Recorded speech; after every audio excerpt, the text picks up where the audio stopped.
Good morning, everyone. Hope you are safe and fine. Today, I am going to start with a new chapter and a very interesting chapter, Consumer Equilibrium and Demand. We all are very well familiar with the term demand. We use this term in our day-to-day life. What is demand? Demand is the quantity of a commodity that a consumer is willing and able to buy at each possible price during a given period of time. First of all, एक term हमारे पास आती है that is desire. Desire क्या है? For example, desire of a poor person for a car. अगर किसी person का किसी चीज को लेने का बहुत मन है, जैसे कोई पर्सन है कि आईफोन लेने का बहुत मन है, कोई पर्सन है कार लेने का बहुत मन है, तो वो चीज हमारी डिमांड नहीं है. उस चीज को लेने का सिर्फ और सिर्फ हमारा मन कर रहा है, तो वो हमारी डिमांड नहीं है. डिमांड तब बनती है जब हमारे पास उस चीज को लेने के लिए पैसे भी हों. Demand is the quantity that a consumer is willing, उसका लेने का मन भी है और उसके पास उस चीज को लेने के लिए पैसे भी हैं, तो वो हमारी क्या बन जाती है? Demand. Demand is the quantity that a consumer is willing, लेने का मन भी है और एबल, और उसके पास उस चीज को लेने के लिए पैसे भी हैं, at each possible price during a given period of time. Demand किससे रिलेटेड होती है? टाइम पीरियड से. कभी कभी कुछ चीजें ऐसी होती हैं कि जब जिस टाइम पर प्राइस बहुत ज्यादा है तो डिमांड क्या होगी?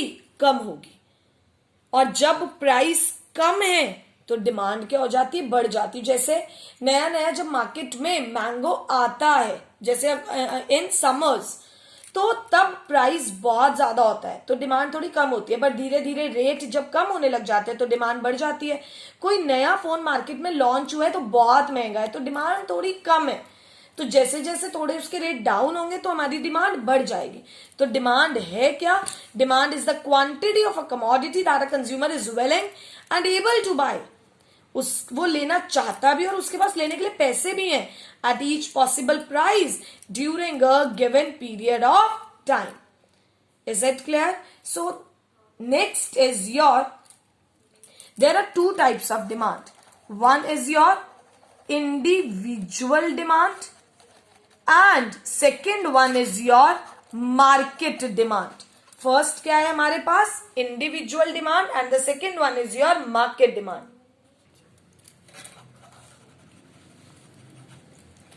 What is individual demand? Individual demand में हमारे पास आता है, सेम है जब सिंगल कंज्यूमर की बात होती है. इंडिविजुअल डिमांड में हमारे पास क्या आता है? Individual demand refers to the quantity of a commodity. Individual demand का मतलब है it refers to the quantity that a consumer is willing and able to buy at each possible price during a given period of time, जिसमें एक consumer की बात हो रही हो. और मार्केट डिमांड में हमारे पास क्या आता है? with that all the consumers are willing to buy. Suppose consumer A, consumer B, consumer C, consumer D. जब बहुत सारे consumers की बात होती है, market demand refers to the quantity of a commodity that all the consumers are willing and able to buy at each possible price during a given period of time. Demand क्या है? Demand is the quantity of a commodity that a consumer is willing and able to buy at each possible price during a given period of time. Desire demand नहीं है. अगर हमारा किसी चीज को लेने का सिर्फ मन है तो वो हमारी डिमांड नहीं है. नेक्स्ट क्या है हमारे पास? Factors affecting demand. What are the various factors affecting demand, or you can say the determinants of demand? Question का मीनिंग क्या है कि ऐसे कौन कौन से फैक्टर्स हैं जिनसे किस पर इफेक्ट पड़ता है? डिमांड पर इफेक्ट पड़ता है. ऐसे कौन कौन से फैक्टर्स हैं? सबसे पहला फैक्टर आता है own price of a commodity. सबसे पहला फैक्टर क्या आता है हमारे पास, ओन प्राइस। ओन प्राइस का मतलब क्या है, जिसका प्राइस, सपोज कोई कमोडिटी ले लो, सपोज अगर हमने अनियन लिए, अनियन का जब रेट बहुत ज्यादा है तो अनियन की डिमांड क्या होगी, कम, that is quantity demanded will be less. और जब प्राइस कम है तो डिमांड क्या होगी, ज्यादा। ओन प्राइस, हम क्वेश्चन क्या पढ़ रहे हैं, that is factors affecting demand. ऐसे कौन कौन से फैक्टर्स हैं जिनसे किस पर इफेक्ट पड़ता है, डिमांड पर। सबसे पहला फैक्टर आता है ओन प्राइस। तो कैसा रिलेशनशिप है प्राइस और डिमांड में, इनवर्स रिलेशनशिप। ओन प्राइस की वजह से कैसे इफेक्ट पड़ रहा है कि जब कमोडिटी का प्राइस बहुत ज्यादा है तो demand will be less, and when price is less demand will be more. So, it is the most important factor affecting the demand for the given commodity. Generally, there exists inverse relationship between price and quantity demanded. It means जैसे जैसे price बढ़ता है demand fall, and price कम होता है तो demand बढ़ती है। जैसे टी ले लो, कॉफी ले लो, अगर टी का रेट बढ़ रहा है तो टी की डिमांड क्या हो जाएगी, कम हो जाएगी, क्योंकि जब कोई चीज महंगी होती है तो कस्टमर का सेटिस्फैक्शन थोड़ा कम हो जाता है।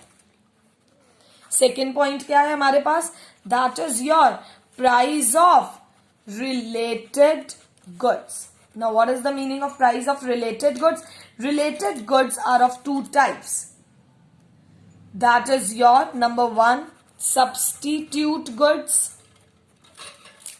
and number two is your complementary goods. What is the meaning of substitute goods? Substitute goods refer to those goods which can be used in place of one another. Substitute goods वो goods हैं जिन्हें हम एक दूसरे की जगह पर use कर सकते हैं, like tea and coffee, or you can say Coke and Pepsi, ink pen and ball pen। ये सब क्या है, सब्स्टिट्यूट गुड्स हैं। सब्स्टिट्यूट गुड्स में कैसा रिलेशन होता है कि जब कॉफी के रेट बढ़ेंगे, कॉफी के रेट बढ़ेंगे तो टी की डिमांड बढ़ जाएगी। क्योंकि हम पढ़ क्या रहे हैं, हम पढ़ रहे हैं related goods. Related goods are those goods which are in which the demand is affected due to change in the price of other related good.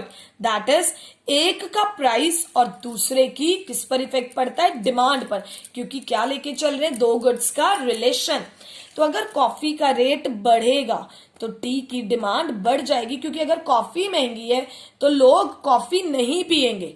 Related goods में हम क्या लेके चलते हैं, एक का प्राइस और दूसरे की डिमांड, बिकॉज ये दोनों गुड्स क्या हैं, एक दूसरे से रिलेटेड हैं। तो क्या है, if the price of substitute good, for example coffee increases, अगर कॉफी का प्राइस बढ़ गया है, अगर हमारे पास कॉफी का प्राइस बढ़ गया है, then demand for given commodity that is tea will rise, क्योंकि कॉफी के मुकाबले टी क्या पड़ेगी, चीप पड़ेगी। तो कहते हैं कैसा रिलेशन हुआ, that is your direct relation, because दोनों, और अगर कॉफी, दोनों एरोज ऊपर ही हैं, कॉफी का रेट अगर कम हो जाता है तो टी की डिमांड कम हो जाएगी। ये तो थे कौन से गुड्स, सब्स्टिट्यूट गुड्स। नेक्स्ट हमारे पास डिटेल में क्या आते हैं, that is your complementary goods. Now what do you mean by complementary goods? Complementary goods refer to those goods which are use together, जो गुड्स एक साथ यूज होते हैं, car and petrol, pen and ink, ये कैसे goods हैं जो एक साथ यूज होते हैं, जो एक के बिना दूसरा मतलब यूज होना पॉसिबल नहीं है। बिना पेट्रोल के कार का कोई यूज नहीं है, बिना इंक के पेन का कोई यूज नहीं है। तो अगर पेट्रोल का रेट बढ़ रहा है तो कार की डिमांड कम हो जाएगी। पेट्रोल का रेट अगर क्या हो रहा है, बढ़ रहा है, तो कार की डिमांड क्या हो जाएगी, कम हो जाएगी। इंक का रेट अगर बढ़ रहा है तो हम वो वाला पेन नहीं लेंगे, तो पेन की डिमांड कम हो जाएगी. ब्रेड एंड बटर, अगर बटर महंगा है तो ब्रेड की डिमांड कम हो जाएगी. और you can say brick and cement, brick का रेट अगर, ब्रिक एंड सीमेंट, अगर सीमेंट का प्राइस कम है तो ब्रिक की डिमांड बढ़ जाएगी. तो ये क्या है हमारे पास, substitute, sorry that is your complementary goods है. Complementary goods are those goods which are used together to satisfy a particular want. तो ये क्या है हमारे पास, that is your related goods है. ये हमने दो फैक्टर्स पढ़े हैं, कौन कौन से, own price of a commodity and the second factor is your price of related goods. Related goods कौन से होते हैं कि एक के प्राइस में चेंज आने से दूसरे की किस पर इफेक्ट पड़ेगा, डिमांड पर. तो क्या है हमारे पास, इसमें दो आते हैं, substitute goods and the second one is your complementary goods. तो ये हमारे पास अभी दो फैक्टर्स पढ़े हैं हमने. There are how many factors affecting demand, 5 factors. Rest of the 3 factors will go through it tomorrow. Please go through the today's topic and you can take your doubts. Take care. Goodbye. Have a nice day.